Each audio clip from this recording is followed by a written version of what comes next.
Hello હું બિમલ રેશમવાલા મને પ્રોસ્ટેટના પ્રોબ્લેમના હિસાબે હું હોસ્પિટલમાં બોડી ચેકઅપ કરવા આવ્યો હતો. આખી બોડી ચેકઅપ કર્યા બાદ મને ખબર પડી કે મને કિડનીમાં સ્ટોન છે.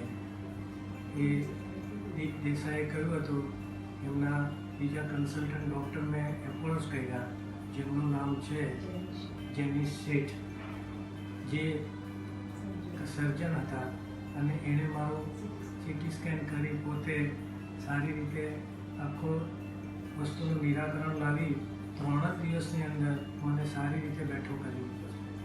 એના માટે હું બહુ એપ્રિશિએટ છું, હું બહુ ખુશ છું. પ્લસ હોસ્પિટલનું દરેક સ્ટાફ ગુડ છે. સ્ટાફ, સિસ્ટર અને વોર્ડ બોય બહુ હેલ્પફુલ છે. હોસ્પિટલની દરેક વસ્તુ ક્લીનનેસ છે અને સારી રેટિંગ આપવા માટે હું આગ્રહ કરું છું. બહુ ફાઇન છે. Thank you so much.